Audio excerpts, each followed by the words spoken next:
guys and gals? Never here from Drake Wing Gaming. It's me on sort of the Gaming Dragon. Today I'm coming back at you another Let's Play episode of Wayfinder. Alright, y'all, let's go ahead and jump right back in, shall we? Alarm chain, you were up, and let's go. Alrighty. He smiles and takes my hand, shaking it enthusiastically. It's been about a half hour of talking and drinking a few beers. Geirolf made a disgusted face after taking his first sip, but after a few sips he seems to have gotten used to the taste. He ordered a sloppy burger and some fries, while I ordered some fries and a club sandwich. The skating kids from earlier have entered the diner and are being a bit loud at the table across the aisle from us. And Geirolf starts to ask me a question with a mouthful of burger, but covers his mouth and realizes his faux pas with a laugh. Sorry. I'm just so happy to be chatting with you. Anyway, you mentioned you're a second-year student. I saw your birthday on your ID. Sorry for peeking, but you're a bit older than the other students in your year, no? I finish off a ketchup-drenched French fry and take a sip of my beer. Yeah, something I'm not really comfortable talking about. Oh, I'm sorry, I didn't mean... No, it's fine. Honestly, I guess it'd be good to get it off my chest. We're supposed to be trying to build trust, right? I lean in with an elbow on the table as I stare into my fries, resting my chin on my hand. Yeah, I'm 26, almost 27. A lot of my friends have already finished college and are already starting their lives, having children and getting married. All big things. I started late because, well, I guess I just felt like I wasn't ready to. I shake my head. No, that's not really why. Actually, I had a rough patch around when I was supposed to be thinking about my plans. Before I knew it, I was just working a shitty job after shitty job and not going anywhere. This isn't necessarily my last chance or anything, I just feel like I need to figure out my path before... I stop for a moment and shift in my seat. I stop picking up my fries and notice Geirolf watching me, wholly focused on me. The world around us doesn't seem to matter. The skater kids flicking fries at one another, the cook calling out finished orders to the server, the ringing of the pinball machine as some biker guy wins the third-place score.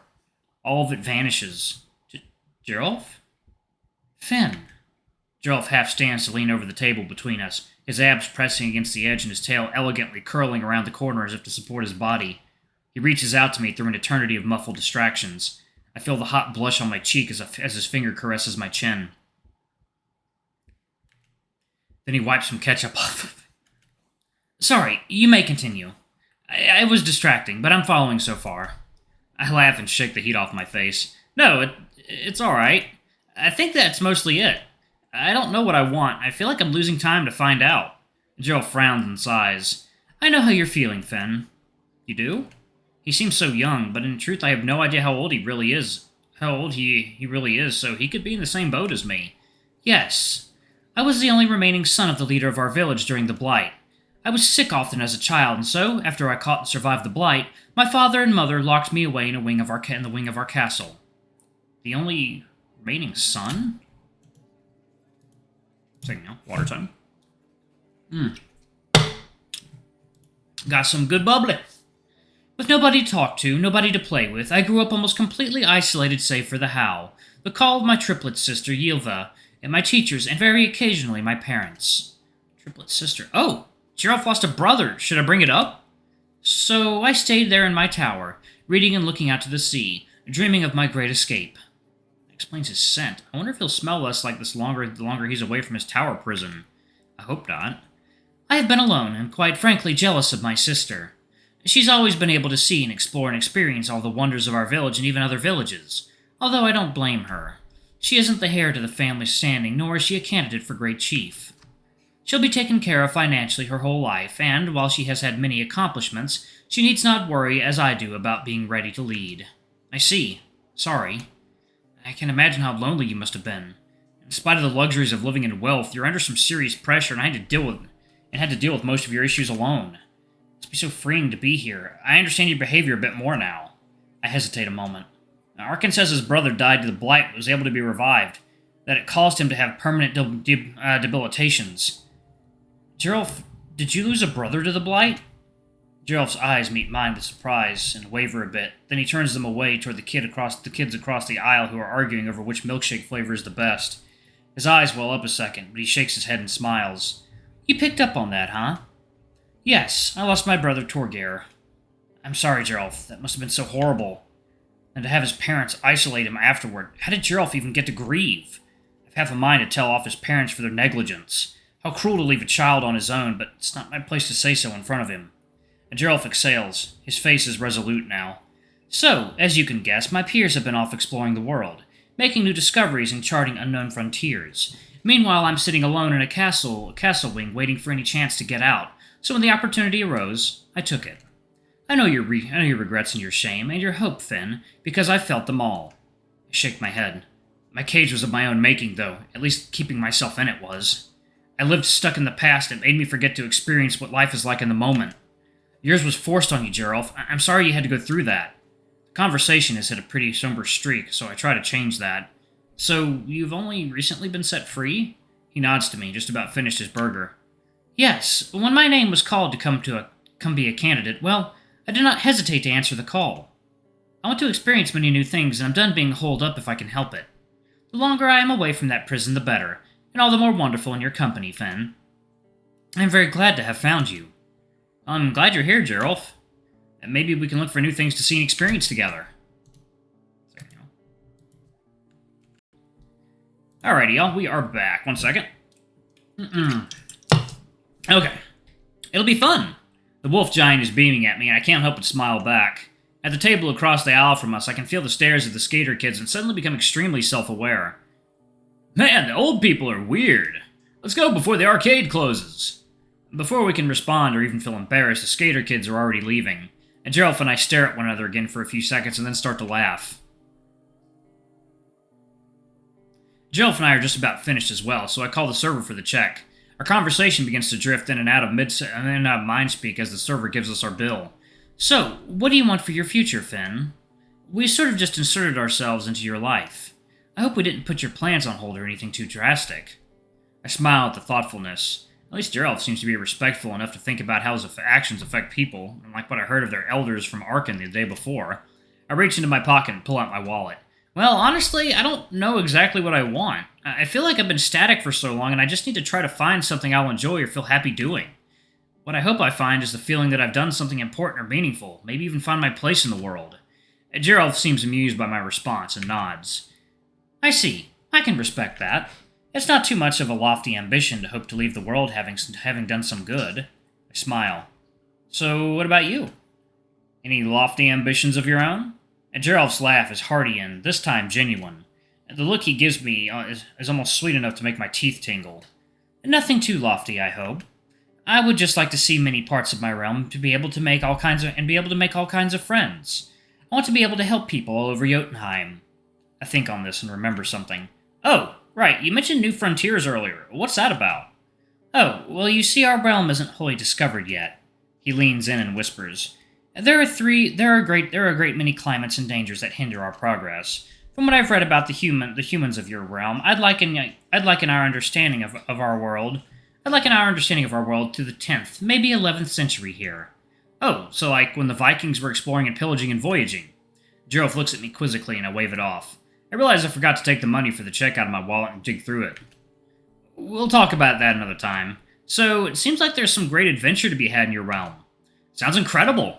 Geirolf nods enthusiastically and then brushes his elbow with his paw hand as if to soothe himself. Yeah, it really does. All the stories I have heard, I have to listen to them to learn anything about the world. Have me pretty excited to get out and see it for myself.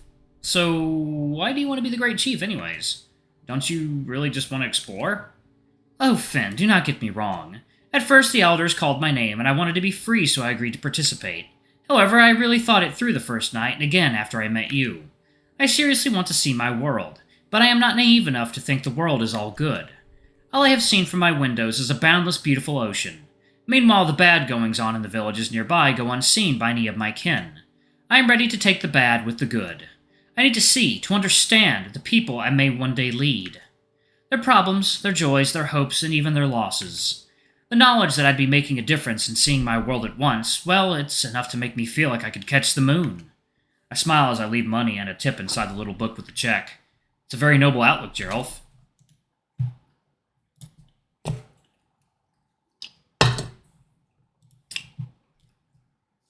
You've given this a lot of thought, it seems.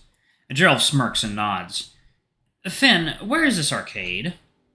Are there goods to be purchased there? Oh, no, the arcade is a place with loads of games. There's one right around the corner. It's open for another hour, I think. And Geirolf ponders this for a moment, and he turns to me. I would go to this arcade, and you should come with me. And Geirolf stands up and stretches for my hand. I smirk and grab my jacket, standing and taking his hand. All right, then, I'll show you the way. As we leave the now much quieter diner, I look at the jukebox longingly. Someday, dear friend. I walk along, leading Geirolf out into the nighttime autumn air. Geirolf and I find our way to the arcade around the corner from the diner and find it mostly empty. And not even the kids from earlier in the evening are there, and a single employee sits miserably at the coin counter. And Geirolf's excitement is unwavering, even in spite of this. Bright colors and flashing lights all around us seem to blend together into a single drawn-out call, and his ears are twitching and flicking every few seconds. If the diner was sensory overload, this must be a sensory supernova. I step up to Geirolf and hold my hands over his ears. You probably need to ease your way into this. You look like you're about to burst. And Geirolf blushes and nods.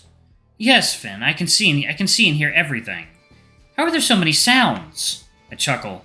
After a few minutes of holding Geirolf's ears this way, and a few odd glances from the employee, I let go of Geirolf's ears. Better? Yes, I can focus now. Thanks, Fynn. I nod and turn toward the counter. Hello, could I get $5 in coins, please? The employee, a rough-looking older man, nods and, after taking my money, hands over the precious coins Geirolf and I so desperately seek. He informs me that the arcade is closing in less than an hour, to which I offer an apologetic smile. Geirolf, having wandered away a bit, is sitting in one of the racing game chairs, studying it. Do you want to play this one, Geirolf?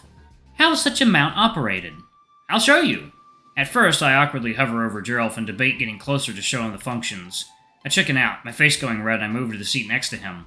I insert a coin into each machine we're using, and then climb onto the chair. Geirolf studies my movements meticulously, and I motion toward my feet down below. There's a gas pedal and a brake pedal in this game.